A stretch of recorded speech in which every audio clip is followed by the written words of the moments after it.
Welcome to In Focus with Ejaz Haider. Tonight's top story is about the lifting of arms embargo on Iran by the United Nations. United Nations Security Council Resolution 1747, passed in March 2007, had slapped an arms embargo against Iran.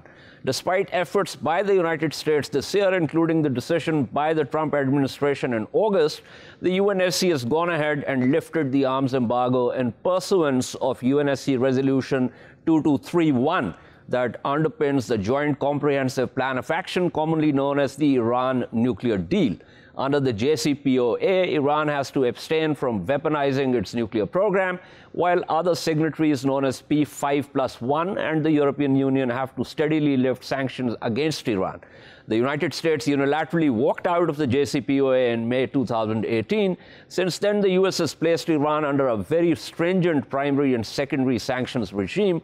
Other signatories, however, do not approve of the US approach, even as they continue to share the US concerns regarding Iran's regional approach and human rights record.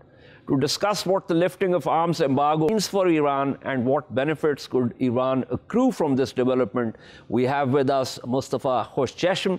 Mr. Khoshcheshm is a journalist and an academic and has taught at various universities, including the International Relations faculty of the Iranian Foreign Ministry. We also have with us Ali Sultan, who's an international law expert, also teaches at the Lahore University of Management Sciences and consults with the Ministry of Foreign Affairs. Let me begin with Mr. Khoshcheshm. Mr. Khoshcheshm, give us an overview. I know there have been tweets by the Foreign Minister, Mr. Javad Zarif. There have been statements out by the Iranian Foreign Ministry. There seems to be a sense of jubilation, but the US sanctions remain in place. So what benefits can Iran accrue, as I said in my opening, from this development? Well, as a matter of fact, this is a political gain for Iran rather than, purchasing arms or selling arms and doing trade in this field. It's more of a political gain. It's, the only merit left under the JCPOA for Iran. Iran has been in compliance with the JCPOA undertakings for quite a long time, but its merits mainly were withdrawn by the United States when Donald Trump discarded the nuclear deal. So Iran never enjoyed the economic merits. This last merit was removing the arms trade ban. Now, let's remember that it doesn't refer to all types of arms. It just focuses on conventional arms, exclusive of missile industries. The missile ban or sanctions would be removed 8 years into the JCPOA. That's 3 years from now. So Iran was hoping this to happen, and it eventually did. But there is a shortcoming here that the Europeans have stated that they would not go for any kind of arms deal with Iran, not because they don't like it, but because they have their own sanctions. This is a very serious shortcoming against the European Union, because the JCPOA was to basically remove all sanctions, nuclear-related secondary sanctions against Iran in each field that was touched under the JCPOA, from economy to trade to the arms trade ban. Now, what the Europeans are saying is very clearly this very fact that, okay, we do support the JCPOA in, words and through our political stances, but when it comes into action, when it refers to economy, we are afraid of the United States. We don't comply with it in action. When it comes to arms trade with Iran, again, we are afraid of the United States. And also, we do believe that European Union law is above UN Resolution 2231 that supports the JCPOA. So in this way, they are actually disrespecting the resolution 2231. They just say that they support the JCPOA, but when it comes into action, they defy it. So Iran has the best chance, according to Iranian officials as well as Chinese and Russian officials to do arms trade with these two countries. You know, Iran is self-reliant in developing its own arms program. Ever since Saddam Hussein invaded Iran, Iran was under an arms embargo. Not even barbed wire was sold to Iran. So Iran was forced to rely on itself, developing its own weapons program. Once Tehran couldn't produce even one single bullet, now they can produce very precise ballistic missiles that are described by U.S. military experts as a revolution in precision striking of ballistic missiles. So Iran now thinks that for 90% it's self-reliant, but it still needs to develop and renovate its fighter jets, its air power. Also, Iran might go after purchasing various types of submarines and vessels for developing its strategic, as they call it, strategic naval force. And I believe in other areas, Tehran would go for buying some samples in order to compare the technology that has been developed in China and Russia with their own, weapons program.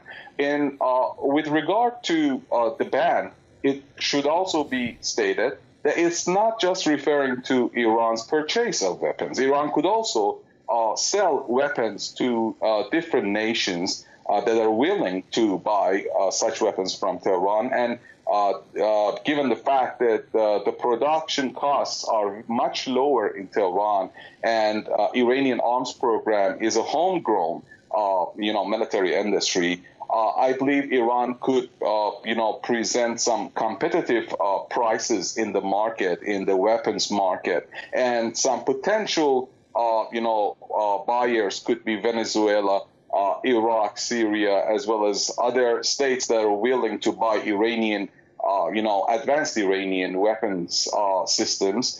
Let's remember that when the Russians defied their undertakings a decade ago and didn't provide Tehran with S-300, Tehran developed its own air defense system, which is called Bavar 373.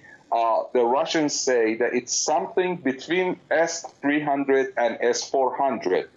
They compare it with S-376E. That's an upgraded version of S-300. So Tehran, I believe, could, those nations that are interested in purchasing the Russian air defense systems, they're also willing to, have a look at this air defense system that Iran has developed. Also, Iran is one of the pioneering states, at least one of the top 5 in the drone technology. Let's remember that Iran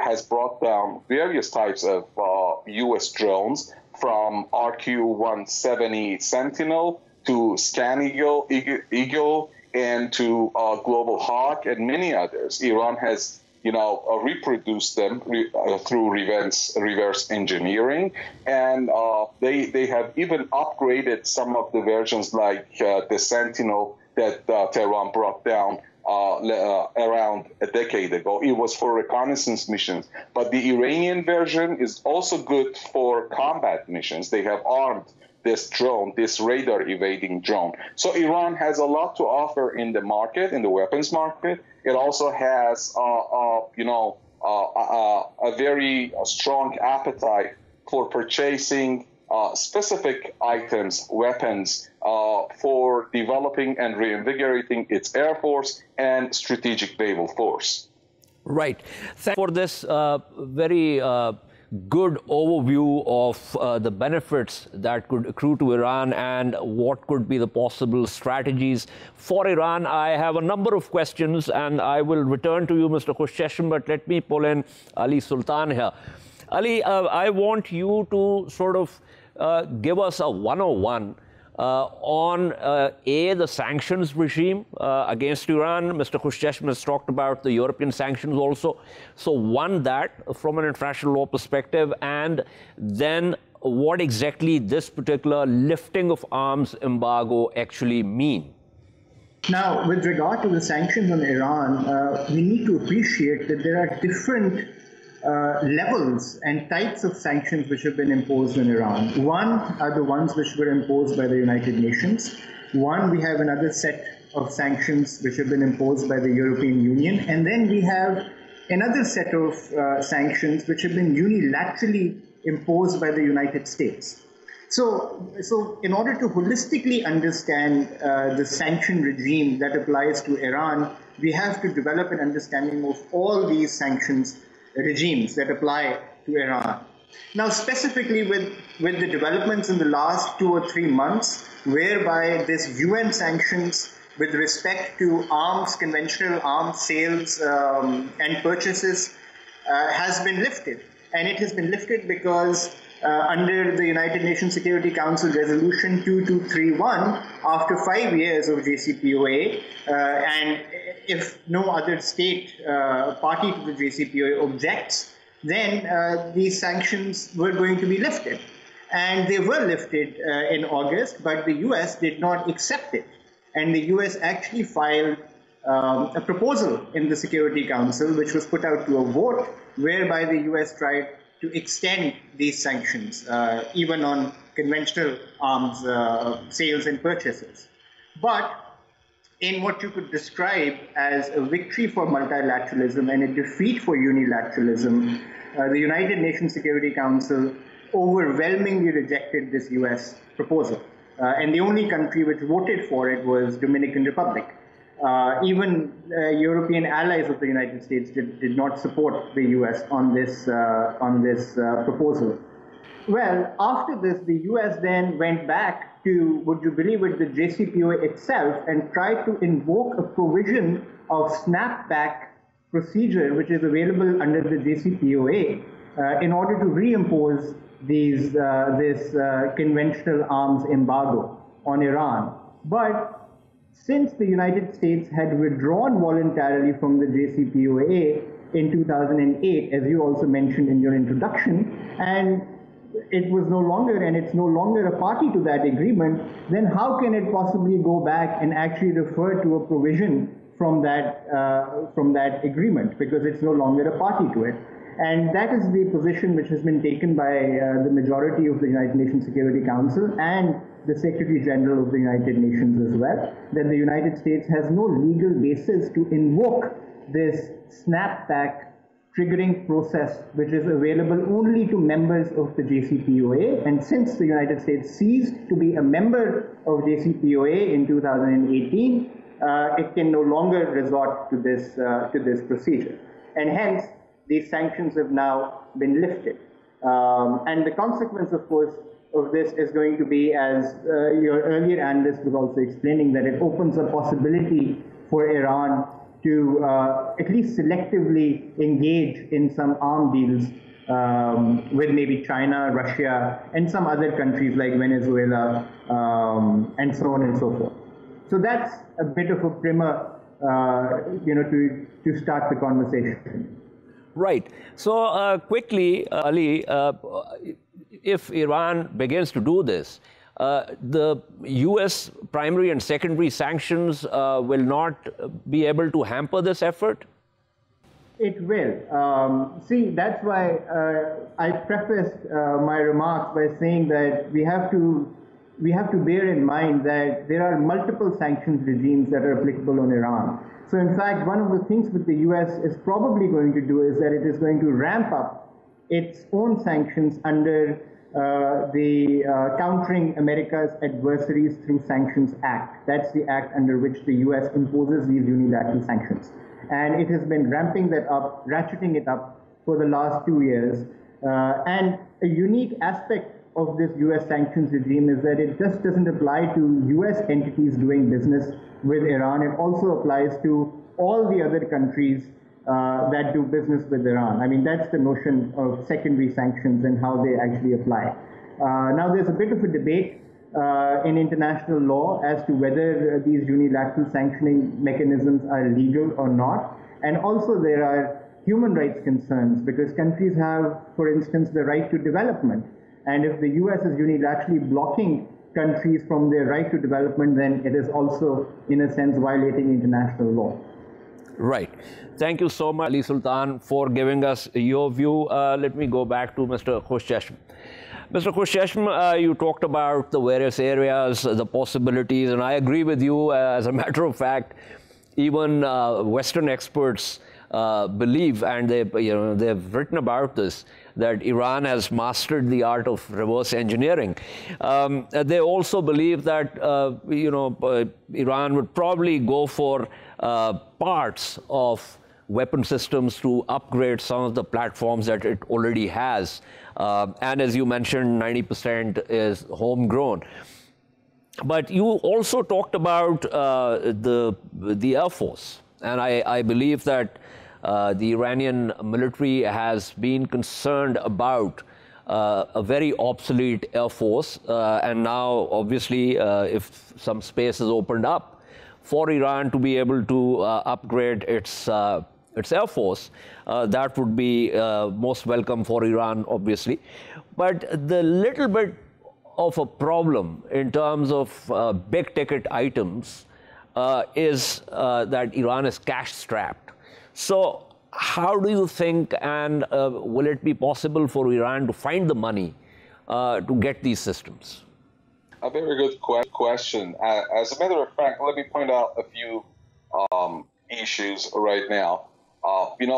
It's true that the United States is doing its best in order to deter Iran's arms trade through its unilateral sanctions against entities and companies and states that might do any kind of deal with Iran. Even more, in some others that are doing rivalry with Iran, as well as Israel, they might even threaten the Chinese and the Russians to drop their deals if they do business with Iran. But when it comes to international superpowers and big powers, big actors, sometimes they would rather sustain damage rather than, allowing others to dictate their policies. And they would rather stay independent and impose their own policies. In this case, many top Russian and Chinese officials, at least the Chinese Foreign Ministry spokesman yesterday said this, as well as Deputy Foreign Minister of Russia, as well as the Russian Foreign Minister, Mr. Lavrov. They have all vowed that deals are already underway or will soon come into effect. So Iran, I don't think that has much to worry about when it comes to do these purchases, except for how to pay them. Iran has worked out different ways to bypass the sanctions throughout the last 40 years. Iran has always been under sanctions all throughout the last 4 decades. And one of the simplest ways to do that is doing payments through crude, exports of crude, and considering that China is a major customer of Iranian crude, and also they have problems for paying back, actually, the crude revenues and making the payments. Now Iran, Beijing owes over $20 billion to Iran. So the same money could work and could be used for doing these purchases. Also, the Russians are close to Iran, and I believe Tehran has many ways, including energy swap, as well as doing payments through oil supplies to the Russians or other energy supplies. Tehran also exports lots of things. The Russians are a major importer of anything you would have to offer, and Tehran has large potentials in order to do lots of exports, not only by the state, but also by the private sector. And one of the major criticisms has always been why Iran has not been developing its exports to Russia. So Iran has, ways and means to do this kind of business. But one more point that shouldn't be forgotten in here is that Iran has also, started and made its own fighter jets. At least 2 fighter jets, one Lightning, the other one Thunderbolt. They've been developed. They have come into operation already. Iran has multiple squadrons of these 2 types of homemade fighter jets that have been in operation for the past few years. Iran has, a project on the way for developing a fifth-generation fighter jet that's radar evading, and its scale went on display in the Russian arms exhibition during the last 2 years. Still, Iran is interested, as far as I know, to purchase squadrons of Russian Sukhoi-35 as well as the Chinese J-20, because both are radar evading, and Tehran would like to have the technology. So Tehran is working to develop its own, and also I believe it has its own means and ways to pay back for these arms purchases. Okay, that's very interesting. I'm also joined by Georgezimuli, author and senior research fellow at Global Policy Institute. Professor Szamuely, thank you for being on the program. We were discussing, obviously, the space that has opened up for Iran after the lifting of the UN arms embargo. But there are other sanctions regimes still in place. There's the European Union sanctions. There's obviously the US unilateral sanctions. So how do you look at it in terms of the benefits that Iran could likely accrue? There are also obviously concerns by the Europeans that, and in fact, I have something right in front of me where they say that this could mean selling weapons to its proxies, including militant and political groups like Hezbollah. Obviously, it's to Iran's advantage that it will be able to import arms supplies from Russia and China. And that would be a useful way of getting around the U.S. imposed sanctions on its oil sales, because in fact then it would provide an opportunity for a direct barter system. I don't think Iran will be doing very much exporting of arms, because no doubt Iranian arms may well be quite sophisticated. However, the countries that are likely to purchase Iranian arms would be vulnerable to U.S. sanctions. I mean, it's one thing for Secretary of State Pompeo to threaten Russia and China with sanctions. They can withstand it. Every day, the United States imposes some fresh set of sanctions against Russia. Russians are just used to it. So it doesn't frighten Russia that the United States will impose additional sanctions. Same goes for China. I mean, there are so many conflicts going on right now between the United States and China that an additional issue over Iranian arms doesn't matter one bit. But for smaller countries who are vulnerable to U.S. sanctions, I think that would be a problem. And I think they would probably try to stay away from purchasing any Iranian arms. As for Hezbollah, well, Israel is already attacking any Iranian shipments of missiles to Hezbollah. I mean, it's a regular feature of Israeli policy that they launch bombing attacks on Syria, ostensibly in order to prevent Iranian transfers of missiles to Hezbollah. So I don't think there's anything new about that. But obviously, to answer your question, it's clearly a positive that Iran will be able to modernize its armory and particularly to purchase its S-400 anti-aircraft missile defense system. Absolutely. A couple of other things with reference to what Iran could possibly do. Mostafa Khoshcheshm, before you joined us, was explaining to me, gave me a very detailed overview of the areas, drones and the fighter jets and other air defense systems. Some of these systems Iran has already developed. As you know, Iran is looked at as having mastered the art of reverse engineering. But there are also European concerns, and I would want you to sort of list those concerns for me.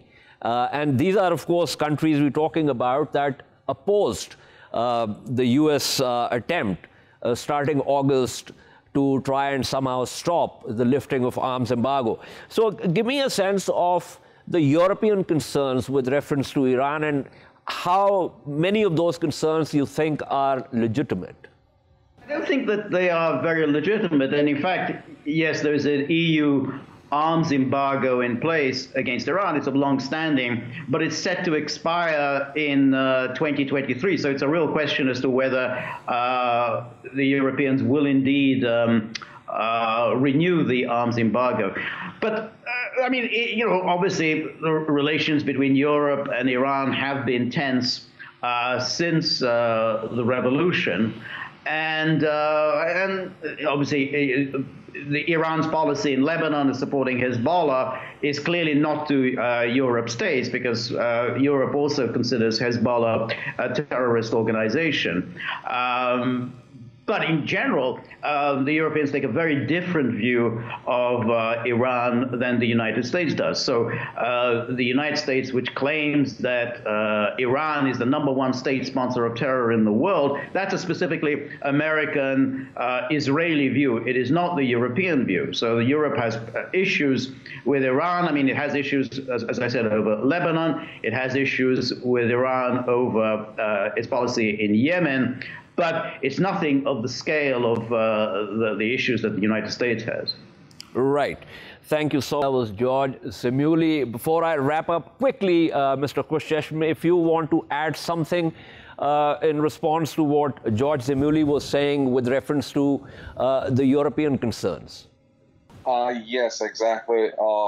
I do agree with my colleague, but there are a couple of points here. Let's remember that Hezbollah and other groups, armed groups in the region, they are developing, and they've been developing their power based on asymmetric capabilities. That means, developing rockets and missiles.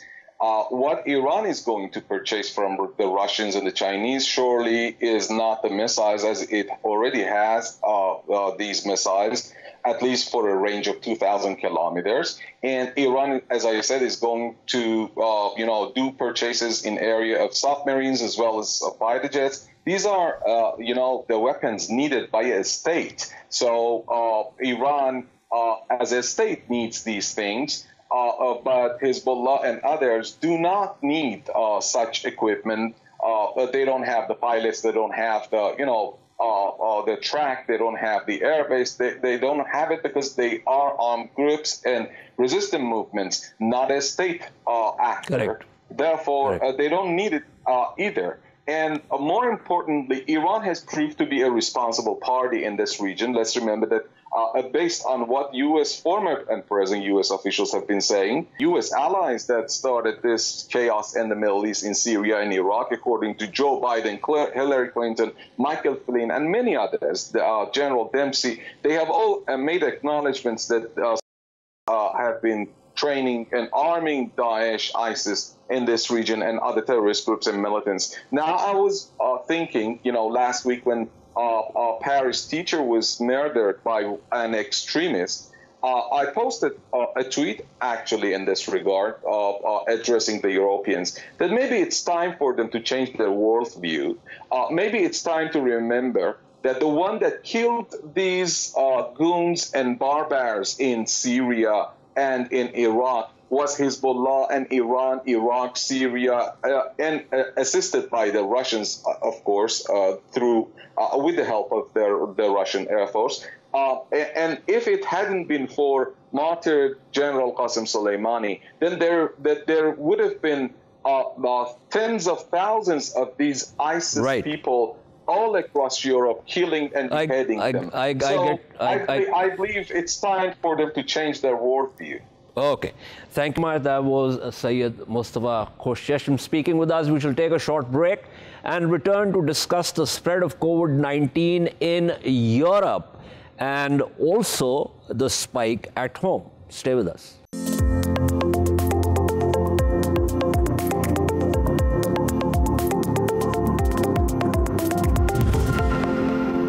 Welcome back to In Focus. Our second story tonight is about what could possibly be a second wave of COVID-19 in Europe and elsewhere.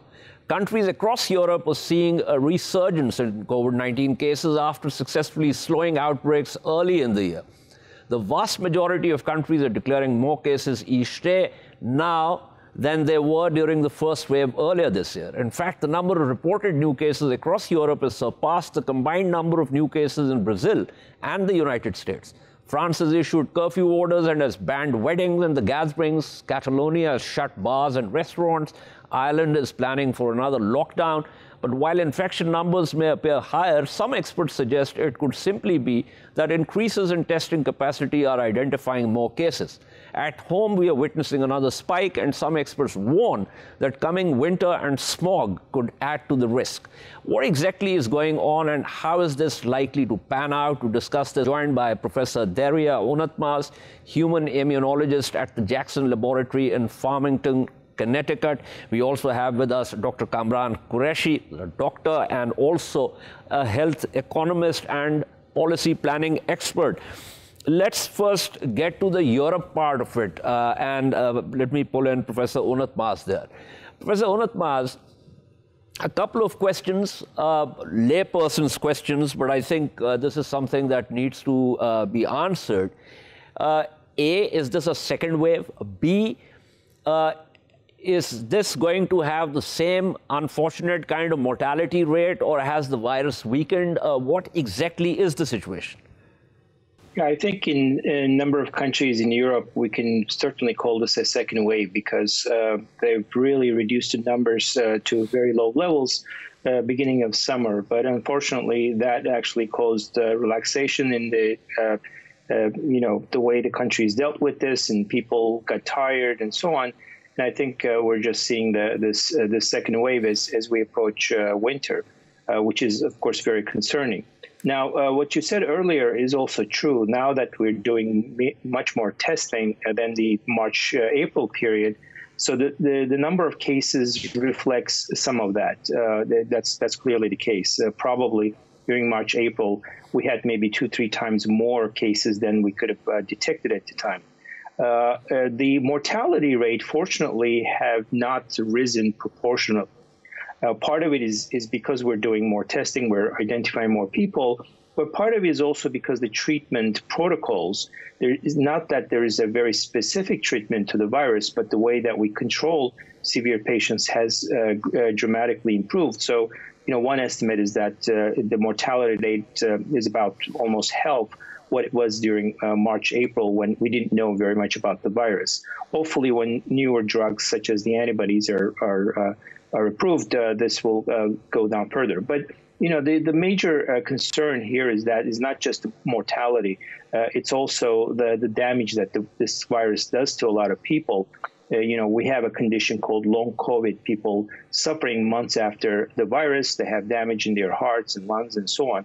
So when you have hundreds of millions of people infected, this is going to be a massive problem in the world. It's also unfortunate because we have learned a lot about how this virus is transmitted, use of masks and, planning indoor air flow and social distancing and so on. It really greatly reduces the transmission. Unfortunately, people relax too much, and I think we're seeing the consequence of that in Europe as well as the United States. Right. I am to get back to this relaxation part of it, but since you spoke about there's no specific cure at the moment, of course, there are now protocols based on a much greater understanding of how this works as compared to when it began. But in terms of specific cure, there have been so much, news about various kinds of vaccines. So just tell the viewers where exactly does that stand, and how long will it be before any such vaccine can actually be, in the market in terms of availability to everyone? Yeah, so both on the side of the cures or therapies and vaccines, we're really trying to exploit the power of the immune system. Of course, that's the basis of the vaccine. Is what you try to do is to train your immune system such that it will recognize this virus when it arrives and it will prevent it. And it does it mostly by developing these molecules called antibodies. These are sort of like smart missiles that go and bind to the surface of the virus in the sort of the key region, and it prevents it from getting into the cells.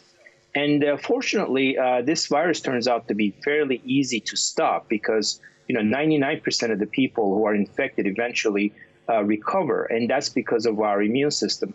and even though there are some reports of reinfections, they seem to be quite rare. So the vaccine trials, the phase 1, phase 2 trials, were very encouraging. In fact, pretty much every vaccine tried was able to program or train the immune system to produce these antibodies at very high levels. And so that really was extremely encouraging, and therefore a number of companies have started very large phase 3 trials. So phase 3 trial is when you determine whether the vaccine is effective or not. You give half of the people vaccine, the other half you don't, and you wait and see if there are less infections in the vaccinated group. And importantly, you also want to know what are the side effects. There were 2 vaccines that were stopped temporarily because of potential serious side effect. One was AstraZeneca's. They actually started again, although it's still on pause in the United States. The other is Johnson & Johnson reported one case. We don't yet know what's the reason, but it's been on pause for a week. But then there's a vaccine from Pfizer and BioNTech in Germany. They're using a very novel technology. They're just injecting the code of this key region of the virus. It's called mRNA. So basically, your cells uptake that, and then they produce this key, and the immune system generates these antibodies against the key. And that's been going very fast. Pfizer has already vaccinated close to 40,000 people, and they want to complete 44,000. Some are vaccinated, some are not. And they are saying that so far has not had any serious side effects, and they will have the interim results sometime by mid-November or maybe even earlier. So they're planning to apply for emergency approval from U.S. FDA and also European agencies. What that means is that they can, if they are given that very quickly, they can start to apply the vaccine to healthcare workers, those who are under very high risk, or elderly people, and so on. And one other nice thing is that these companies are also producing millions of doses of vaccine as we speak, even though we don't yet know how effective they are. They're taking a big risk, but they're going to be ready when the vaccines are approved. And so they are thinking that by the end of the year, they might have close to tens of millions of doses of the vaccines. And if everything goes well, by early 2021, we might see vaccination of the rest of the population. Hundreds of millions of doses will be required for that. One caveat of these vaccines, there's another company called Moderna making the same strategy. They need a cold chain. They need to be frozen at minus 20 or minus 70 degrees. So you need the freezing capacity. That's going to be a problem for certain countries who don't have that infrastructure. So that's something that needs to be really planned very well. There are also other vaccines from China, from Russia. I mentioned about England, AstraZeneca. These are using different strategies. Some of them are using killed viruses. So far, they haven't reported any serious side effects. I think we will know by next month number of these vaccines, how effective they are. But at the moment, as an immunologist, I'm very hopeful that some of these vaccines will be fairly effective. Thank you so much for that overview and update. That was Professor Derya Unutmaz speaking with us. Now, let's get to home and pull in Dr. Kamran Qureshi. Dr. Qureshi, there are lots of best practices that you just heard Professor Unutmaz talk about them. We are also witnessing a spike, and one of the things that you talked about, relaxation, a relaxed attitude. When I go out in the market, the same city where both of us live, I hardly see people with face masks and all of that. And these are protocols that need to be strictly enforced, and people need to be told that this is for their own good as well as for the good of others. So give me a sense of, since you're involved in health policy making, how do you think we can do something like this, where the economy doesn't suffer and at the same time we have the basic protocols in place? Thank you so much, Ejaz. Professor Unutmaz, in fact, very comprehensively covered a lot of things which were there as far as the latest updates and everything is concerned. Looking at it from the Pakistan perspective, just like to add a couple of things. One good thing which is there is that Pakistan does have a cold chain process, so hopefully if any vaccine comes into Pakistan, we would be able to cater to that. So we have that kind of infrastructure here. Now, coming to the SOPs and that not being followed, I totally agree with you. We are following up SOP right now. We are talking through Skype. Otherwise, we would have loved to have this program sitting in your studio. But this is one step that you have taken. So we need to take other initiatives like what you've taken right now. So as I was saying that, right now, if you go outside and you see no SOPs are being followed because people have become a lot of relaxed, and this is human psyche basically. When you are seeing that nothing is happening, I do agree that we are very strong, stronger than before as far as the medical protocols are concerned, and that is why we are seeing lesser mortality happening. But that does not mean that corona or COVID has gone away from us. So what we need to do is we need to wear masks, we need to sanitize our hands, and these are the only two parameters. If these are followed properly, I believe a lot of problems will be solved from here. But we are going to have a second spike. We are going through it right now. The current smog position, if you would have seen what would happen in Lahore yesterday, and you could see that there was such a big smog there, and this would be leading to the increase of the cases, and we will not be seeing a decrease over there. Another thing which we have to remember is that this is the time when the people are burning the fields after the next crop preparation, and the government has to be very, very, very vigilant as far as this is concerned, because this is one thing which is going to increase the smog, and we cannot afford to do that.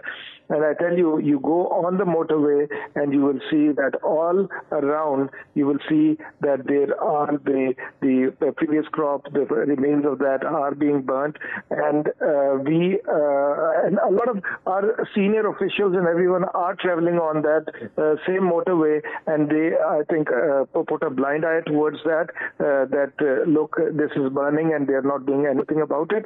If that is happening in places which are right on top of the motorway, what would be happening in places which are not accessible? So the government has to step forward. They have to stop all these kind of activities. SOPs need to be followed, and otherwise we will have no other choice but to go for a lockdown. And that is precisely what we have tried to avoid, because that has its own negative impact on the economy. And I think, as Dr. Kamran Qureshi is saying, SOPs must be followed instead of creating a situation which forces us to go back into a lockdown. But thank you so much, Dr. Kamran Qureshi, for speaking with us. This is all from In Focus tonight. We shall see you tomorrow at the same time. Keep following our latest updates on social media at indus.news. Good night and goodbye.